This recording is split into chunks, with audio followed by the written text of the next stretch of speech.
If you've ever been sexually harassed in the workplace, time to listen up. So in Illinois, if you've been sexually harassed in the workplace, then you have a couple options. First, you could complain to your superiors. That could be someone in your reporting line.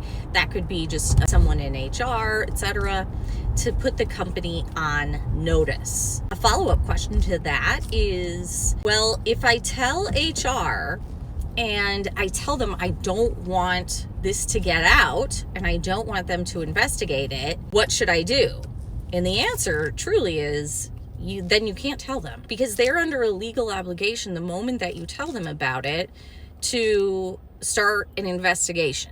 And ultimately, that's what we want to see have happen. So what happens usually after that? A couple of things. First, they might try to separate you from your aggressor, and they also might put you on a leave, hopefully a paid leave, because the courts say that you should not, as a victim of sexual harassment, bear the burden of the remediation of that sexual harassment. So, having said that, make sure that whatever remediation they're taking, that it's not hurting you in any way. So next, let's go over a little bit about what sexual harassment actually is. So sexual harassment has to be really related to your gender. Sexual harassment claims in Illinois do not have to be sexual requests, like, come, hook up with me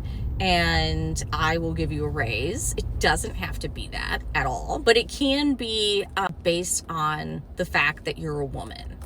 So the next thing that I want to share is that sexual harassment has to be severe or pervasive. It doesn't have to be both, but these are difficult boxes to check: severe or pervasive.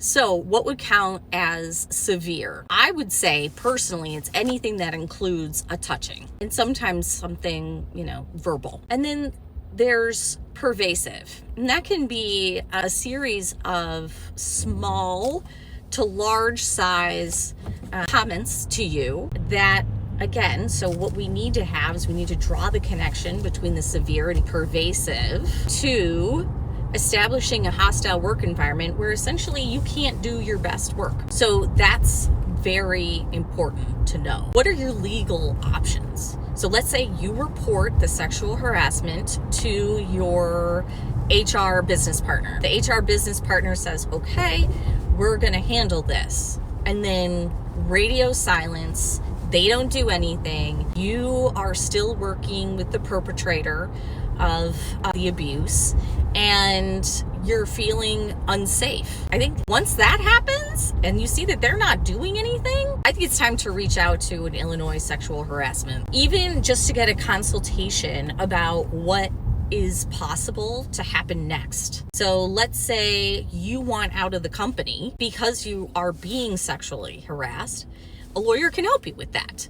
So quite often, if there are circumstances under which an employee no longer wants to work there, and those circumstances are, illegal, borderline illegal, abusive, etc., we try to get that employee out of that job with enough severance to have a runway to their next opportunity. If you need help, reach out to us.